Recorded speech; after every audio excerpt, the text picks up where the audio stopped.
বিএনপির ভারপ্রাপ্ত চেয়ারম্যান তারেক রহমান বলেছেন, শেখ হাসিনার বিচার না হলে আগামী নেতৃত্ব হত্যাকাণ্ডে উৎসাহ পাবে। তাই গণহত্যাকারী হাসিনার বিচারের স্বার্থে সবাইকে ঐক্যবদ্ধ থাকতে হবে। তাকে দ্রুত বিচারের আওতায় আনতে হবে, কোনোভাবেই তাকে ছাড় দেওয়া যাবে না। তারেক রহমান বলেন, দ্রুত নির্বাচনের মাধ্যমে বাংলাদেশের মানুষের প্রত্যাশিত সরকার গঠন করতে হবে। আগামী দিনে মানুষের চাওয়া পাওয়া পূরণে আমাদের 31 দফা বাস্তবায়ন করতে হবে। হাসিনার অস্ত্রের সামনে সেদিন একমাত্র বিএনপি সংস্কারের কথা বলেছিল। সেদিন মাঠে আর কেউ ছিল না। 2016 সালে ক্রসফায়ারে নিহত ফেনীর যুবদল নেতা মাসুদের পরিবারকে ঘর প্রদান উপলক্ষে গতকাল বিকেলে আয়োজিত জনসভায় ভার্চুয়ালি বক্তৃতায় তিনি এসব কথা বলেন।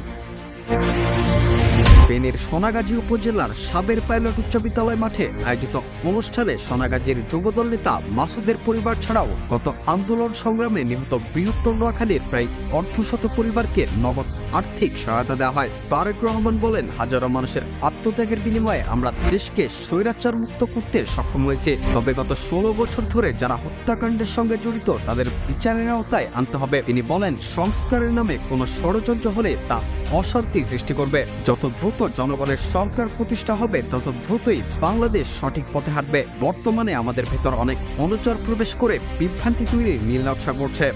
Rakibul Hasan, D news, Bangladesh.